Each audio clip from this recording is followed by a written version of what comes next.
Hello and welcome to the Ren Den. I'm Ren, this is the Den, and we're back.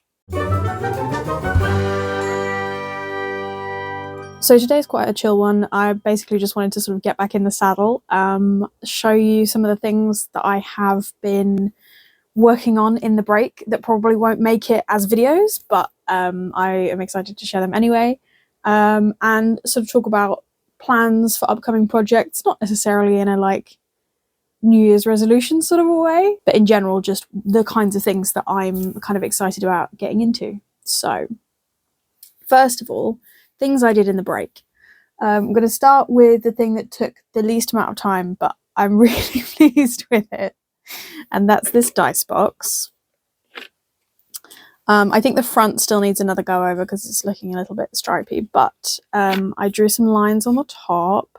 This was, I mean, it's so blue in the viewfinder. I'm sort of hoping that it stays that blue after the edit. I'm never 100% sure what it's going to be. This was like one of these, just a sort of unpainted, unfinished box from the works, and I just kind of went, I want a dice box for one of my D&D characters, and it was really fun to just kind of be spontaneous about it and like just get the paints out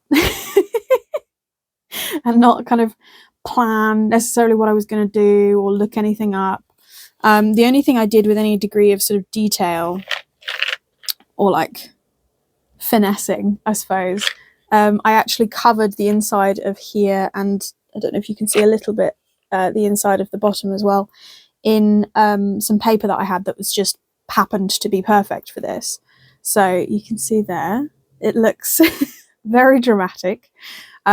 Perfect for this character, and some of the dice that I bought at Dragon Meat have made it into here, so I don't know if you can see that or if it's too far away or too shiny, but yeah, there's some really pretty dice in here and I felt like they deserved a pretty box, so that was very fun. It didn't take very long, but it just makes me smile whenever I get it out, and like I've tried to take pictures of it because it doesn't look that blue in real life, but like cameras do something to it, or it does something to cameras where it just looks incredibly blue. So yeah, that was fun. The next thing I wanted to show you was this pom-pom wreath, which obviously is not finished. Any aficionados of pom-poms will see that I haven't trimmed any of these, so like they're still quite kind of oblongy. I've tried to sort of disguise it a little bit, but yeah, they need some trimming. I just kind of tied them all on to see what it would look like, and then I got distracted and put it away. So I need to trim these pom-poms at some point. But the idea is it will go on the door on the outside of the Ren Den. I kind of want, like, I don't know, I really liked making them. They were really, I've made pom-poms before, but I've never made like so many all at once and then put them together in that way, and it was really satisfying to do, like just enough of kind of brain engagement and problem solving. So I sort of want to do like have 3 or 4 kind of seasonal ones to hang on the door out there, because I think it would be really cute. But that's we're jumping ahead a little bit there to like future plans, but I don't quite know when that's going to happen or if that's going to happen, so one of the more aspirational ideas.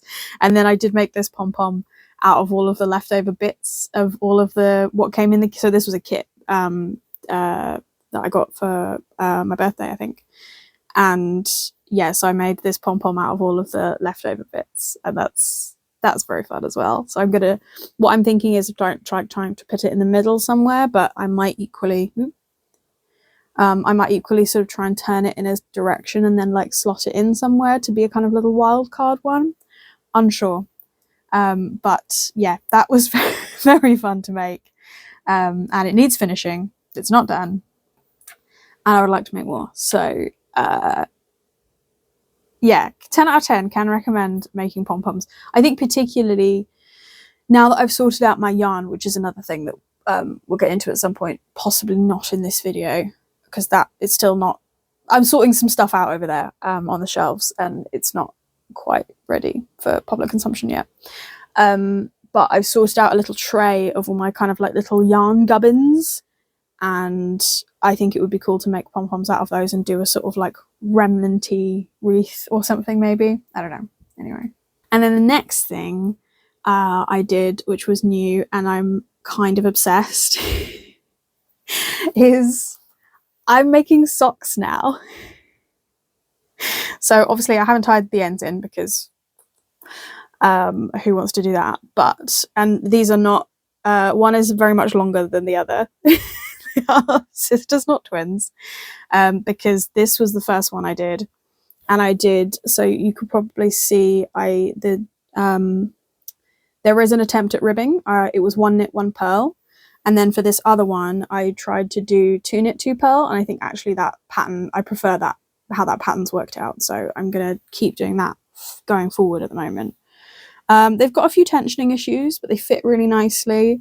This was a kit as well. They were made out of, the yarn is like mohair and alpaca, I think.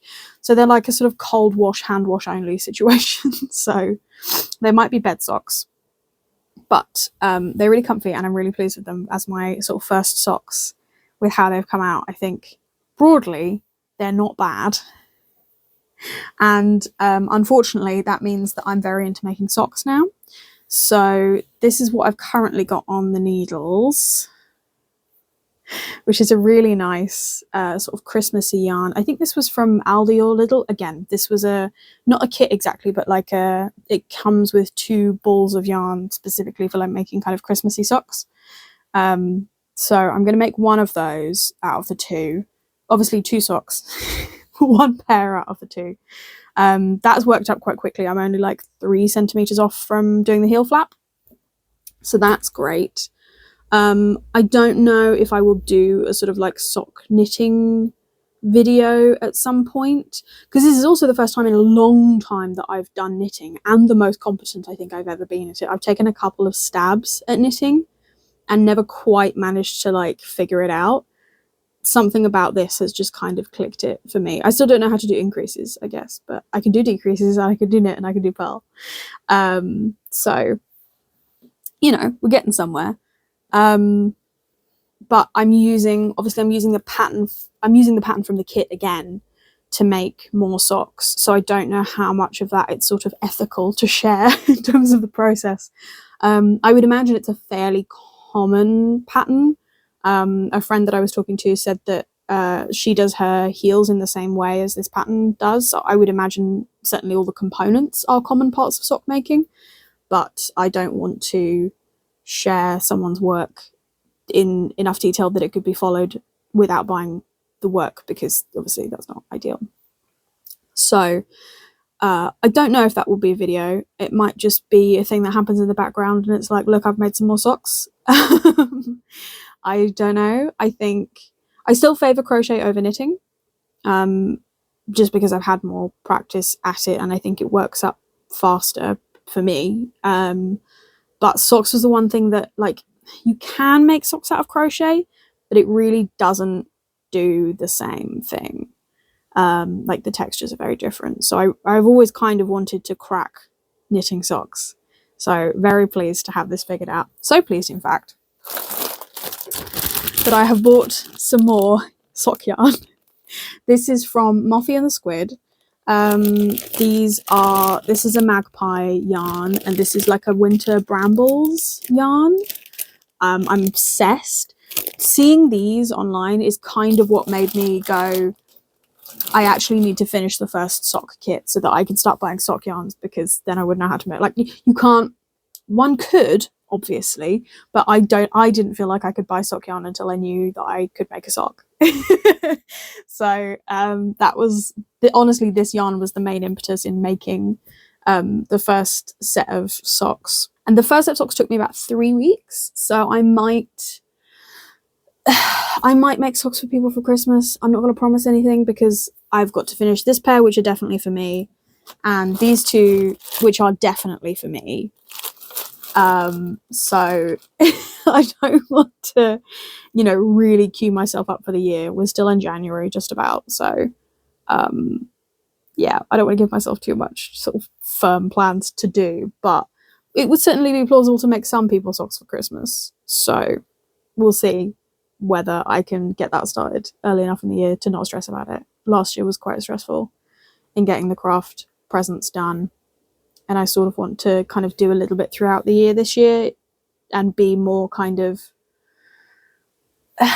focused with it, maybe like make an actual plan rather than just kind of seize upon a pattern and be like, I'm going to make 18 of these, which worked, but the end of it was quite stressful.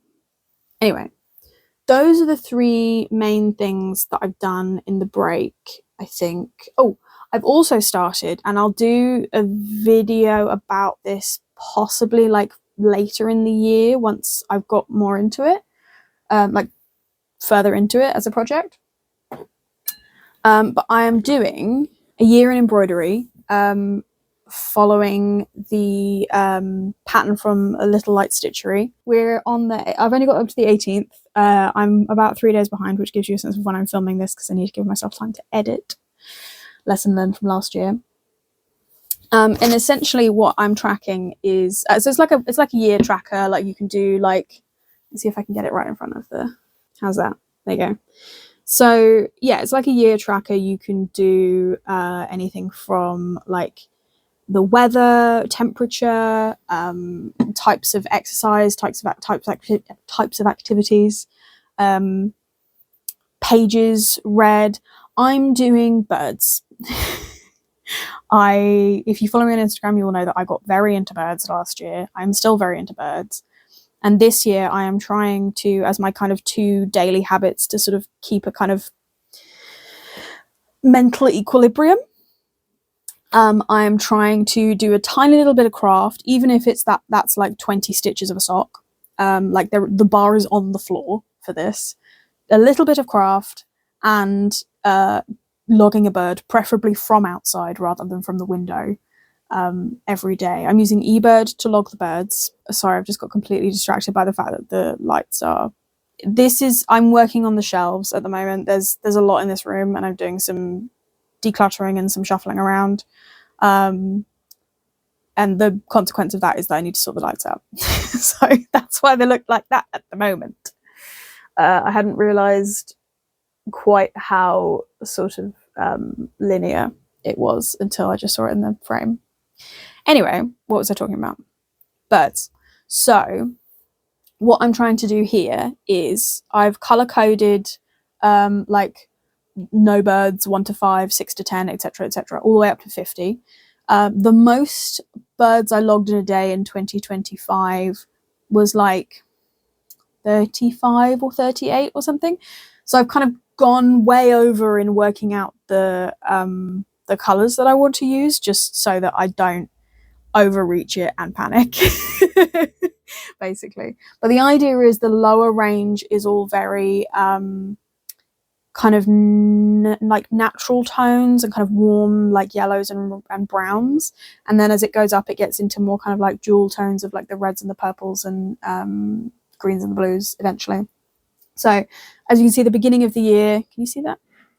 The beginning of the year, when we were all off work, much more more intense birding, and then I've been sort of doing some every day. This white one was I didn't log any birds that day because I was in London and I got self-conscious about using the monocular in front of people that I would never see again, and I'm slightly annoyed with myself that I let the sort of social expectation of that get to me because I did see some birds but I couldn't identify them. So in my heart it counts in the sense of I saw birds that day but I didn't log any birds, so the maths is not present. So I've just done a white square for that.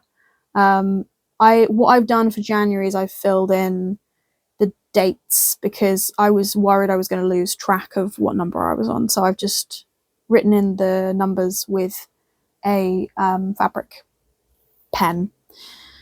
So that'll, it becomes invisible once you've embroidered over it. But it's got me, like, it's a really nice way of presenting what is otherwise quite sort of clinical, like mathematical data.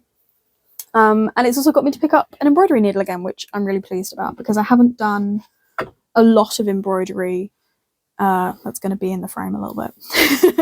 I haven't done a lot of embroidery recently. It was very crochet heavy at the end of last year. Some of those things you probably won't see because they were Christmas presents. I think there's one project I'm just waiting to frame it to finish it off, and then I will be able to finish that video and show you what that is.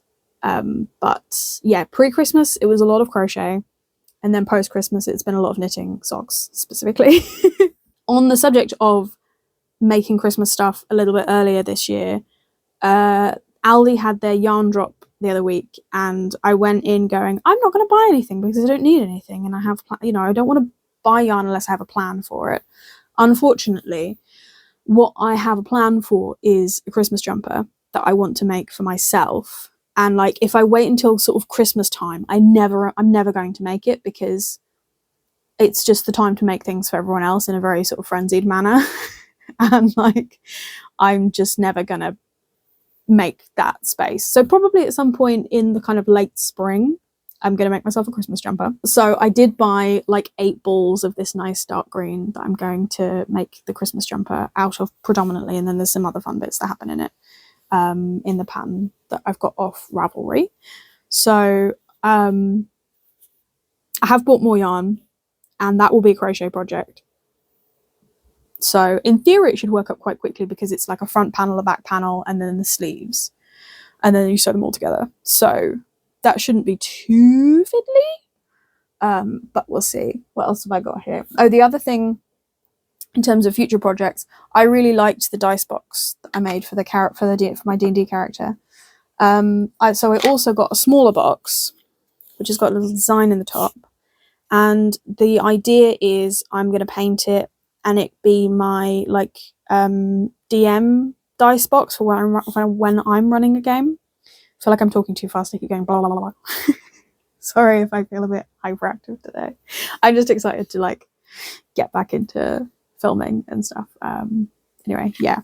So the idea is, similarly to the other one, I am going to try and line it with paper, because it's sort of see-through here. What I was thinking is I might glue 2 pieces of paper like together, back to back, and then stick it in the top of the lid, and then it will show out of the top and when you open it. I can't decide if I want those to be 2 different things or if I want that to be the same thing double-sided. I think that's going to be a bit of a the moment has seized me sort of project, because it's not actually going to take that long, but consequently it doesn't need planning, so I don't know when I'm gonna get that done. Also, this shelf here is entirely craft kits. As part of the tidy up, I sort of tried to centralize everything. I would like to do some of those this year. So some of these projects have been started. The pom-poms were over there until I pulled them out to show them off.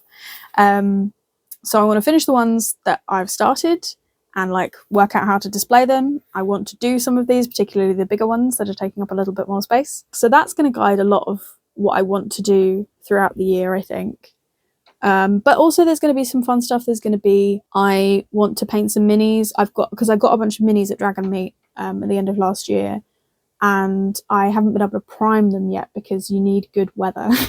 It can't be freezing cold to prime them, because you have to do it outside. Well, I don't have an inside place to do it, so I need to wait for a warm enough day so I can do a priming day and like set myself up to do to painting minis. But I kind of feel that coming. I've got a nice batch in. I kind of know what some of them want, what colours I want some of them to be, and I'm itching to get the paints out. So that'll happen at some point. And I also want to revisit the Zelda jacket, which I'm not going to get down because it's entangled in a couple of other things over there. But I have got the other sleeve cuff to do. If you've watched the video about that, you might remember I did one sleeve cuff in like fruits and vegetables from the Breath of the Wild, and then the other sleeve cuff is supposed to be mushrooms. So I've got all the bits for that. I need to do it. And then I've also got, have started working out what my idea is for the back panel.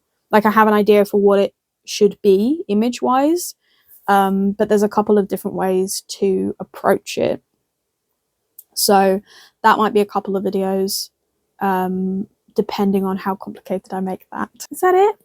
I think that might be everything that I sort of pulled out for the purposes of talking about it. Yeah, I think that's everything. Like, it was really nice to have a break and sort of just kind of make stuff without necessarily having a plan or a deadline or kind of being conscious of scheduling. But at the same time, I've really been looking forward to getting, like, turning the camera back on and chatting and sharing what I'm doing. So definitely back for the year. I'll have a think about what my break is going to look like at the end of this year, beginning of the next year. November won't be as insane as it was this year, so I might just be able to take like second half of December and then January off, or like last 2 weeks of December, first 2 weeks of January, or something. I don't know. We'll see what the vibe is when I get there. I'm not going to make any promises ahead of time, but definitely a break has been useful. So I'm going to stick with that as the sort of broad plan, if that's okay. Oh, and then also I am going to do more solo RPGs this year. That's not forgotten. It's one of my favourite categories of videos to do, but it just takes a little bit more kind of effort, because I want the sort of the design of it and the aesthetic to be good and interesting, and like I want to feel like I'm telling an interesting story. So, you know, as and when inspiration strikes. But I have bought many more solo games at Dragon Meat, so I do want to get stuck into them. But yeah, that's everything I've got in my head at the moment.